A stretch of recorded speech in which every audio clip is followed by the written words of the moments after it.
Looking to take your financial knowledge to the next level? You're in the right place. Welcome to Ask Ralph, offering accounting, technical, and financial advice. Whether you're looking to save taxes or improve your business, he's got you covered. Here's your host of Ask Ralph, Ralph Eastup Jr. Hello and welcome back to the Ask Ralph Show. We're in this credit series, and in our last session we started talk about how to build credit the right way, and we're going to continue on that discussion today. So we talked about, the idea of having a cosigner, the idea of having someone put you on as an authorized user. And then we started talking about those starter credit cards, with the lower credit limits, maybe a store card, or maybe a secured credit card to build up your credit. Well, now we'll start talking about some additional ideas. And one of the ones I mentioned in a session a while ago was that whole idea of a student credit card. These credit cards are designed to approve students, and you can upgrade them when you graduate. They're not generally the best credit cards with the lowest rates or the best rewards out there, but you've got a good shot at getting approved for these, and you can start building better credit. Now, one of the chief ones that they mention in a lot of literature, and I did some research for this, and I want to thank Taylor, is my secretary at my office and admin, and she does a lot of the research for the show, so I want to give her some recognition today. And one of the things she came up with here, we talk about how to build credit the right way, was the Capital One credit cards. And I'm not trying to say that, Capital One is the only ball game in town, but they really do have some very good programs. So let's take a couple minutes and talk about them. The first one is the one called the Capital One Platinum card. And this is, even if you have some credit and it's not the greatest, this isn't going to work if you're a college student, but check out the Capital One Platinum card. This card is designed for people with average or limited credit. It doesn't have an annual fee or rewards, but after a year or so of responsible use, you can upgrade to something that has, no fee or has some rewards. So what are the highlights of this? There's no annual fee. So you're not going to pay a fee. Like, we talked about, some of these store credit cards that might charge you an annual fee. The next benefit to this is you're going to get access to a higher credit limit after you make your first 5 monthly payments on time. And that's the key to this. Put a little bit on it and pay it off. Put a little bit on it and pay it off. And the other cool thing about having a credit card with this is fraud coverage if your card is lost or stolen. So rather than using a debit card or an ATM card or carrying around cash, it really does give you some security for fraud coverage if your card is lost or stolen. Now, the second Capital One option is what they call the Quicksilver One card. I believe this is the one where you see the advertisements, and I think it's Samuel Jackson does those, what's in your wallet cards.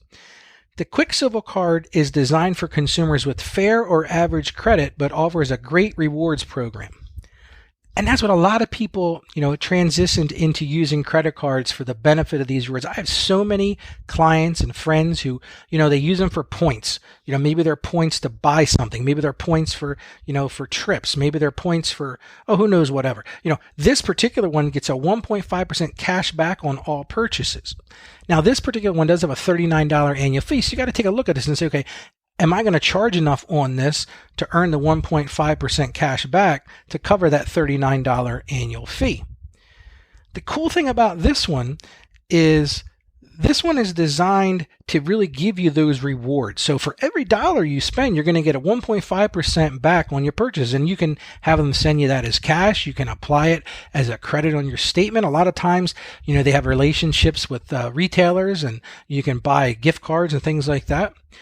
So what are the card highlights to this one? You earn unlimited 1.5% cash back on every purchase every day. So if you think about it, you're going to spend the money anyway.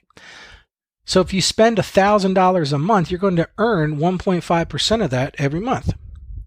The cool thing about this one is you earn cash rewards without signing up for rotating categories. So a lot of credit cards, and we're not going to spend a lot of time about this, but there's a lot of credit cards that have like a feature this month if you go to restaurants, or if you use it for travel, or if you use it for gasoline. This one's just a flat 1.5%. They don't care what you spend it on. Put everything on there. The other benefit to this one is you get access to a higher credit line after making 5 monthly payments on time. And that's the key to this. You've got to make your payments on time. You got to be consistent with that. Pay them ahead of time. Pay the full balance if you can. That's the thing they're looking at. Now, if it doesn't work for you to get what we call an unsecured credit card, because maybe you've got some bumps in the roads, or you've got, no credit history, or maybe you had bad credit, maybe you were unfortunately lost a job, or you had co-signed for somebody and it went south. You may have to start with a secured credit card. One of the ones that they talk about here in this article that we use to research is the Discover It Secured Card.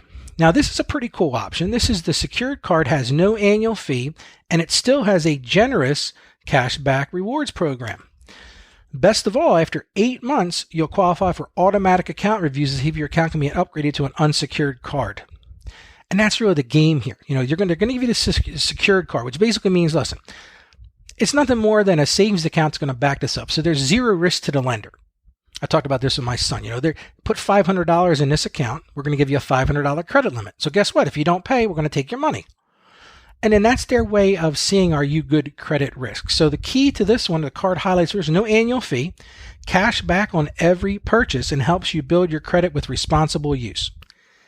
Your secured, now we're talking about the Discover Secured card.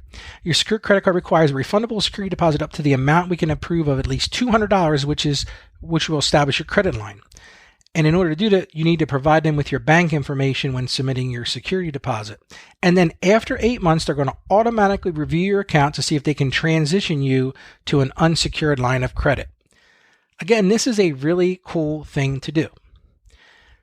Another idea is, the whole idea is to store credit cards. And this is a lot of times a person's first credit card. Like I mentioned, my first credit card was that $300, J.C. Penney's card. And the way they get you here is you may see that little kiosk at the checkout, and the salesperson's ringing up and say, hey, Mr. Smith, would you like to save 20% on your purchase today? And you, of course, well, who wouldn't?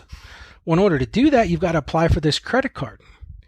And sometimes it's not a bad idea. The thing that you need to remember about these store credit cards, they have high interest rates and are terrible if you think you're going to use them to go on a shopping spree you can't afford. One of the things you don't want to do is get that J.C. Penney's card and, max it out by the time you leave the store and then go, wow, how am I going to pay that back? Well, I got 20% off. That's great. But the interest rate's probably 30%. So if you don't pay it off in a year, you're going to owe twice what you had. But the thing to that, and that comes down to that whole capacity and character thing we talked about in the first session. Make small purchases that you can pay off immediately, and never buy more than you can afford to repay, and never forget to pay the bill. A great option in this regard is the Target Red Card. And the reason that's great is it gives you 5% back on every purchase. And that's huge, because that's even better than most rewards cards, most of these reward cards max out at like a 2%. This is a 5%. So if you go to Target, you buy something, they give you 5% off if you use that credit card. It's just like cash, my friends, but you're going to get that savings.